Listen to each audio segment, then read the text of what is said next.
Hi, folks. This is Mark by Mark A. Foster, Ph.D., for the Institute for Dialectical Metarealism. This podcast might be seen as a kind of 101 course, and for that, I apologize. But I think the topics that I will talk about are important, especially important for any communist, really important.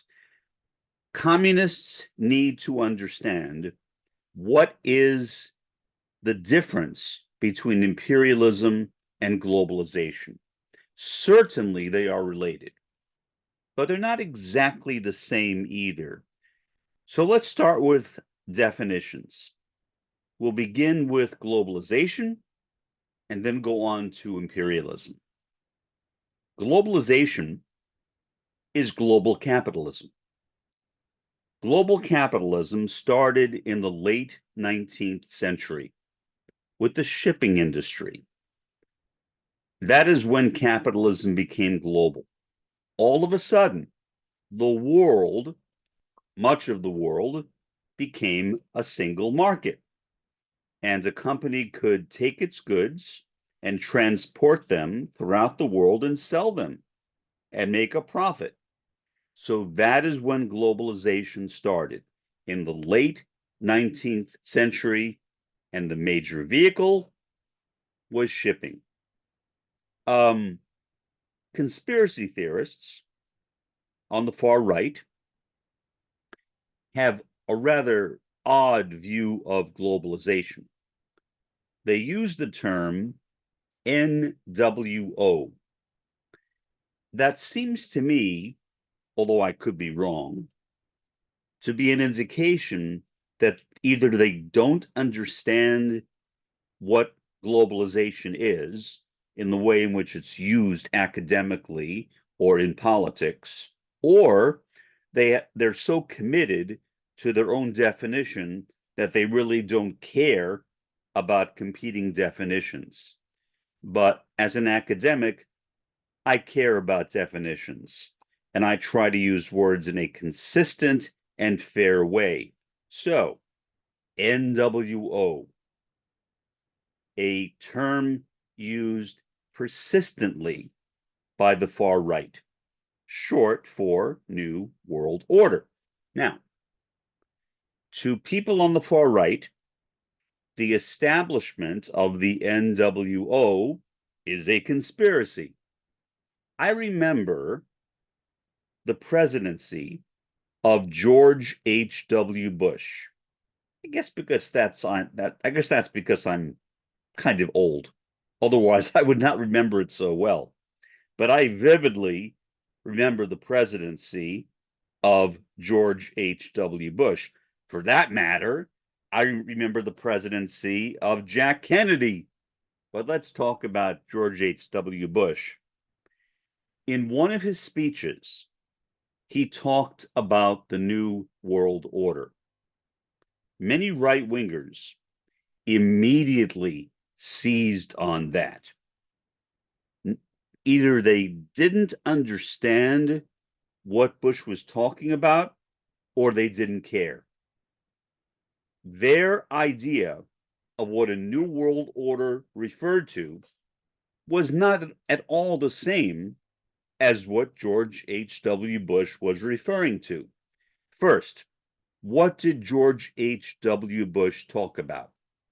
What he talked about was the fact that now, with the end of the former Soviet Union, which was relatively recent during the George H.W. Bush presidency, it is possible to create a single globalized world, a single global market.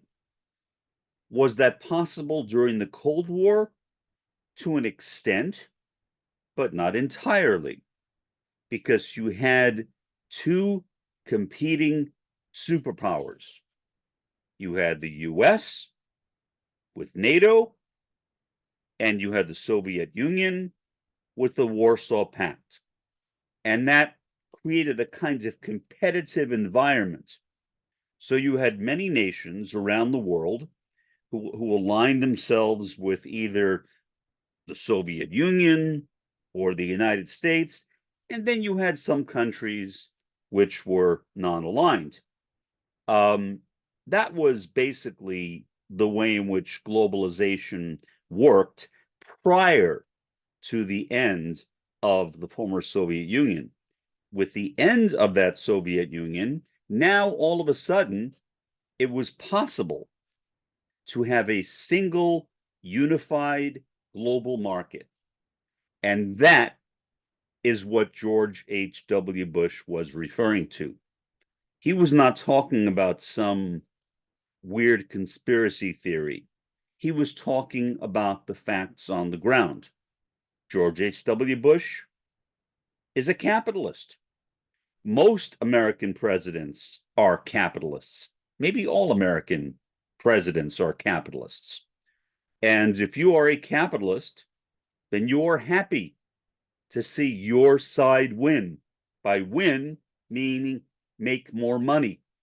And obviously, that's what George W. Bush was being triumphant about, that all of a sudden, now there was a new world order run by the United States and NATO, I guess, if you want to throw in NATO. That's basically what Bush meant. Now, what did people on the far right think he meant? Well, I can't read their minds, but I have read their books. What I think they think he meant was some kind of global conspiracy run by the Illuminati.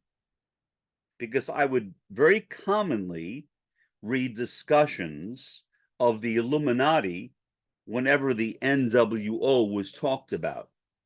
Now, there was never any consensus on what, in fact, this Illuminati was, but there was a broad consensus on the far right that there was one. That consensus, by the way, still exists. The interesting thing about the Illuminati conspiracy was that it was started by a Jesuit priest, of all people. And many Illuminati conspiracists today think of the Jesuits, the Order of Jesus, as being a part of the Illuminati. Some people thought of the Illuminati as being Muslims, and some people, aka Hitler, thought of the Illuminati as being Jews. And others, basically insane people like David Icke, thought that the Illuminati were reptoid aliens. And he imagined that all US presidents, that all British monarchs, that all popes were actually reptile beings who could change their appearance into humans, but then when they wanted to go back to their natural form, I suppose, as being reptiles. That's not what Bush was talking about. That's just insanity. Okay, so globalization is economic. It is an economic project of capitalism to spread capitalism around the world. And that project reached a new high with the end of the Soviet Union, which was primarily facilitated by Ronald Reagan. That's what he wanted when he said, tear down these walls. I guess referring to the Berlin Wall, but he meant in a broader sense, tearing down the walls between the East and the West, between the Soviet Union and its allies and the US and its allies. And that was, in effect, accomplished with the end of the Soviet Union. So that is globalization. It has nothing to do with the NWO, the New World Order, as it is imagined by many right-wing conspiracy theorists. So it's economic. So let's take that and contrast it with imperialism. The root of imperialism is empire. And that is where we gain our understanding of what is meant by imperialism. Imperialism is political, just like globalization was economic. So when you are engaging in imperialism, you are building an empire. Now, practically, imperialism and globalization go hand in hand, because when you are building an empire, you are also trying to create globalization or global capitalism. So really, it's almost impossible to separate globalization from imperialism. But to be factually correct in a technical way, I think it is important to make a distinction. Imperialism and globalization, while related, are not precisely the same. Okay, now let's talk about the world. Let's talk about what has happened in the world in recent decades. First, let's begin with the wars in Afghanistan and Iraq. Both of those wars were entirely unnecessary. Here's why. First, the war in Afghanistan. The pretext for it was 9/11. The US demanded that Mullah Omar, who was, I guess, the de facto head of state of Afghanistan, if indeed Afghanistan actually had a head of state, I guess it was Mullah Omar. They demanded that Mullah Omar turn over Osama bin Laden, the mastermind of 9/11. Well, at first, Mullah Omar said no. But then, if you remember, he said yes. Did the US and its allies pay any attention to his change of heart? No. The war in Afghanistan took place despite the affirmative response of Mullah Omar. In other words, for whatever reason, well, not for whatever reason, it was done for the very clear reasons of globalization and imperialism. The US and its allies went to war against Afghanistan, and it was entirely unnecessary. There was no reason for that war. Plus, the United States and its allies lost that war. Who was the war fought against? It was fought against the Taliban. The term Taliban translates into English as students, because they were students of Islam. They were students of a rather radical version of Islam, and Mullah Omar was, I guess you could say, among those Taliban. But what happened at the end of that war? What happened when the US and its allies were basically kicked out of Afghanistan? Well, who is now in control of Afghanistan? I don't really need to say the answer. It's the Taliban again. In other words, the US and its allies went to war against the Taliban, then lost, and now the Taliban are back in control of Afghanistan. And you could say, well, but at least the US got Osama bin Laden. But where was Osama bin Laden found? Was he found in Afghanistan? No. He was found in Pakistan. So again, my argument is, and I think it is a pretty good argument, that the war in Afghanistan was not only a waste of money and time and lives, it was also entirely unnecessary. And the result of the war in Afghanistan is precisely the same as the condition that existed in Afghanistan prior to that war. Okay? Let's turn to Iraq. The war in Iraq and the globalization that was sought after by going to war against Iraq. Again, increasing the market for global capitalism. That's what globalization is. The US went to war against Iraq, specifically, I guess you could say, against Saddam Hussein. And the reason for that war was entirely the fault of the US. If you don't know why, I'll tell you. The American ambassador to Iraq had a conversation with Saddam Hussein. And Saddam Hussein asked her, how would the US feel if Iraq went to war and conquered Kuwait? And her response was that the US has no policy on that. That was the beginning of the first war against Iraq. That took place during the administration of George H.W. Bush.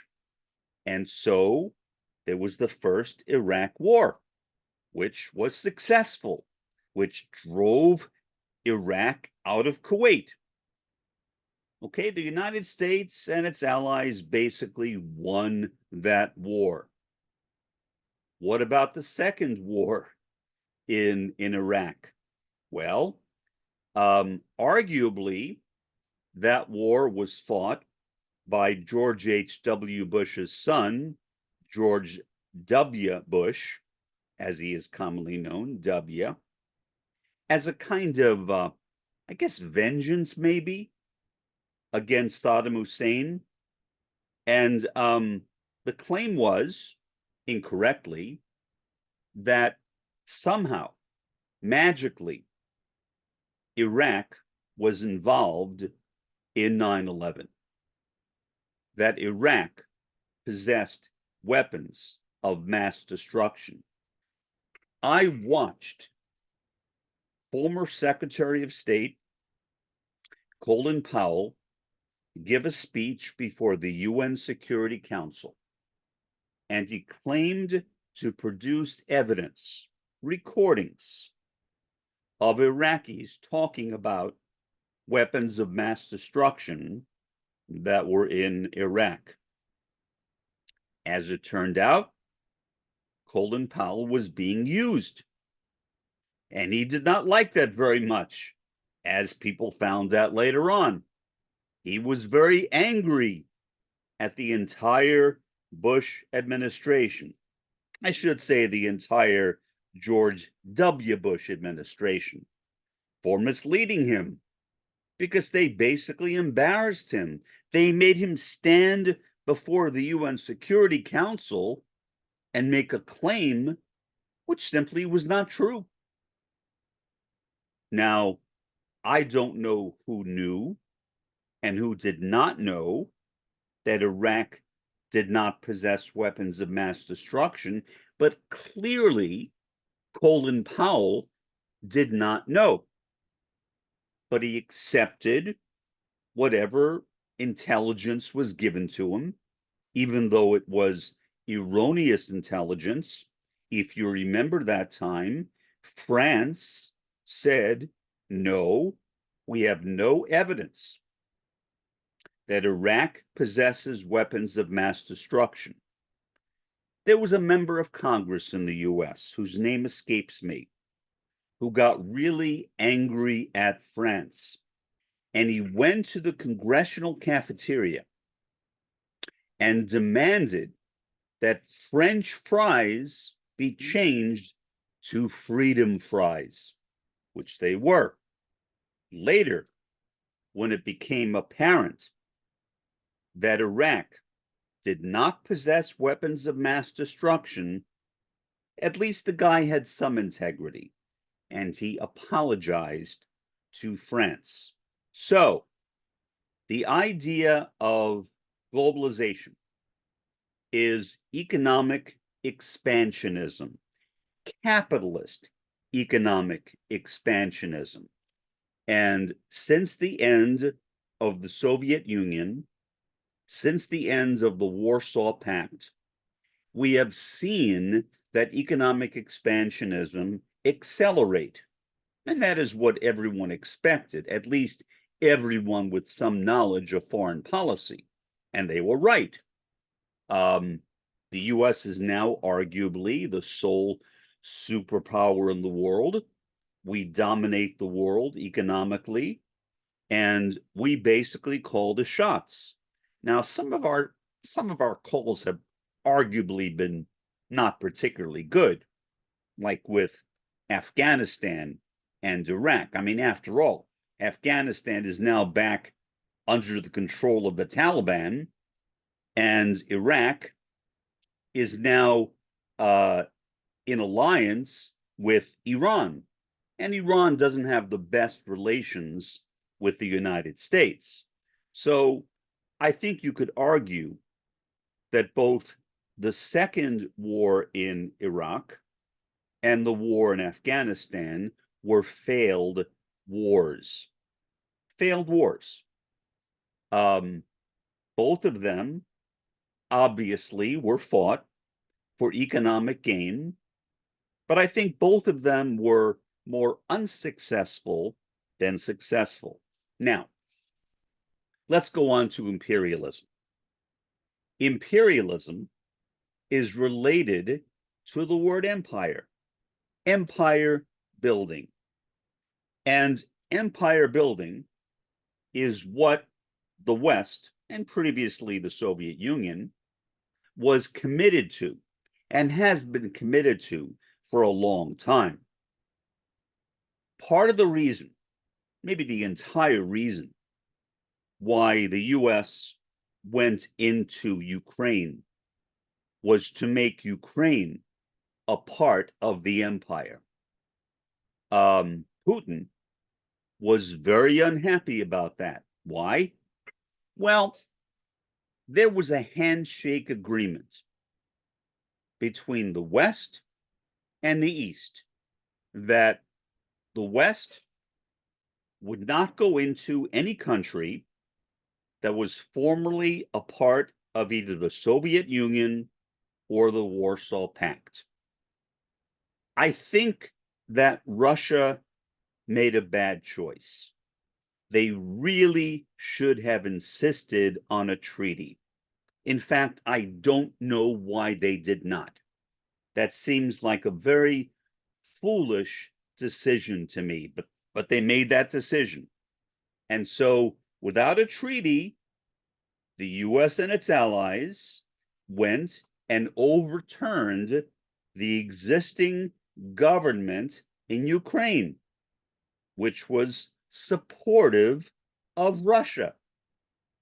And they ended up placing Vladimir Zelensky in control.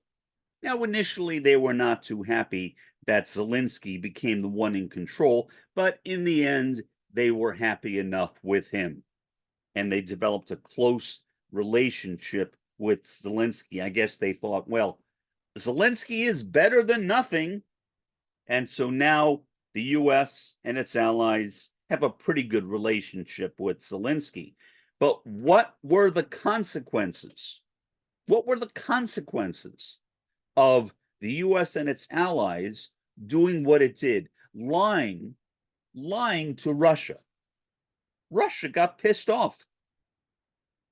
I mean, who would not get pissed off? Russia started a war against Ukraine, made up a bunch of lies, arguably, that Ukraine was run by Nazis. Well, that's partially true. But you can also look at Russia. There are a lot of neo-Nazis in Russia as well. And Putin's famous or favorite philosopher, I should say, is himself a fascist. So, was Putin being totally honest? No, but he had his own agenda, an agenda which was understandable given the fact that the West broke its promise. So now we have this horrendous, long-lasting situation in Ukraine, which does not seem to be approaching an end anytime soon, and where nobody really knows which side will win. That's the situation now in Ukraine.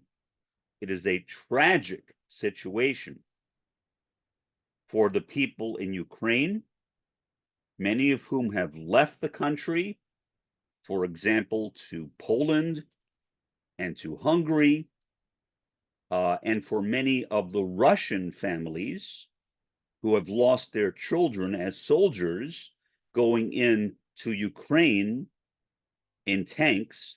And if you don't know about those tanks, they're not very good tanks.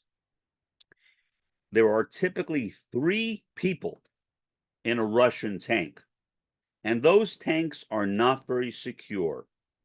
When you bomb a Russian tank, that Russian tank explodes, and there are no survivors. Those Russian tanks are totally unsurvivable. And so a lot of people, a lot of Russians who were misled, who were lied to by the Russian government, innocent Russians who went into Ukraine and were told they were going into Ukraine to fight Nazis, died and are continuing to die in this seemingly endless war against Ukraine. So let's step into a slightly different area. North Korea. The West commonly condemns North Korea. The UN commonly condemns North Korea whenever it does a nuclear missiles test. South Korea condemns North Korea. Japan condemns North Korea. Well, I guess that's understandable, but is it understandable why North Korea is building and testing nuclear weapons? Of course. Given the fact that the US and its allies went into Afghanistan and went into Iraq twice, both under false pretenses, is it understandable why North Korea would feel, well, my goodness, we're not safe. The US and its allies might come and attack us and unite us with South Korea and eliminate the North Korean government. Is that a rational fear? Of course it's a rational fear. If I were the head of North Korea, which of course could never happen, but say I were, would I want to build nuclear weapons? I don't know. But would I be tempted to? Of course. If I valued my own life, if I valued the lives of my family members, if I valued the lives of my citizens, yeah, I would think of building nukes, and that's precisely what North Korea has done. So, American imperialism, building that empire, which now is spreading around the globe, including to Ukraine. North Korea does not want it to spread to North Korea, and therefore it has been building nukes in defiance of condemnations by the UN Security Council and in defiance of condemnations by the US and its allies. But so what? So what? Why should North Korea listen to the US, especially after what the US has done in Iraq and in Afghanistan? In Iraq twice, and in Afghanistan. There is literally no reason why North Korea should trust the West. In fact, if Kim Jong-un, and I hope I pronounce his name correctly, did not build nuclear weapons, I would think he was rather foolish. I mean, building nuclear weapons is the first thing that should be on his mind. Because literally, I believe, maybe I'm wrong, that if Kim Jong-un did not build nuclear weapons, the US and its allies would have attacked North Korea long ago. Long ago. And now there would only be one Korea. There would no longer be a North Korea. There would no longer be a South Korea. Just like there is now only one Germany, there would also be only one Korea. So that is my 101 course on imperialism and capitalism in general, imperialism and globalization, which hopefully was clear. At least it was clear in my mind. I don't know if it was conveyed that way to you.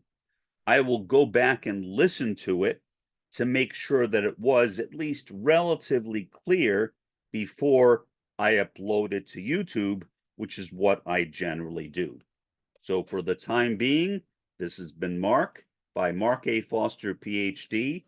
for the Institute for Dialectical Meta-Realism. Have a pleasant day and a better day tomorrow.